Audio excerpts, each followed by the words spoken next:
looking at last time is how to measure variation. So the big idea of variation is it completes what is generally an incomplete measure, which is just the center of a data set. So you have the center of a data set, you have the middle, if you will, the average, or the median, or the mode, but generally the average, the center. And that's great, except sometimes it's not enough. It's not enough to measure differences in data. It tells you the balance point, but it would be nice to know how wide the data set is around that balance point, and that's what this guy gets in to talk to you about. So this was the last thing we talked about. It's only meaningful when you have an average to go with it. So essentially, you're never going to talk about an average in here unless you also talk about the average's standard deviation. Do you remember this definition from Tuesday? It's been like 500 hours, so you might not. It's totally fine.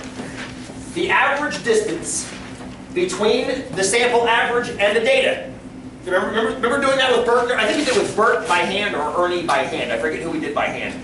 But we calculated those average distances and then took the square root of the squares, and it ended up being this number that represented the average distance. So on average, it's how far away data is from X bar, from the sample mean. The bigger S is, the more scattered the data is.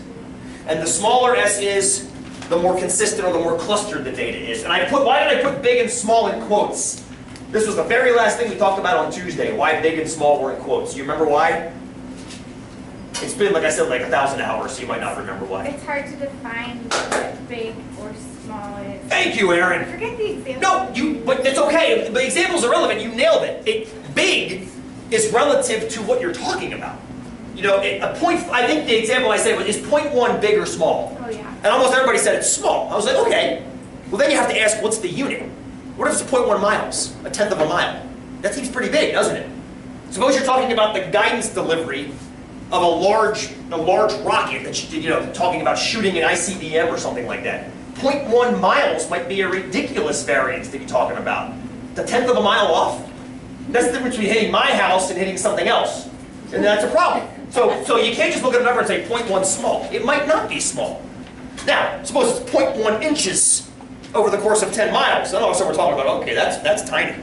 And I think one of the examples I told you guys was those rockets actually can hit like a dime from 10 miles away or something like that. It's staggering how precise they are. So that's why big and small are in quotes, because it's hard to say what big is or what small is until you look at the units and the context you're in. So I wanted to collect some context today. I have a few data sets I want to play with. One of them I want to play with, you know what, let's start with this. I want to hand these around. I made some data sheets up for you guys. I'm going to pause this for a sec.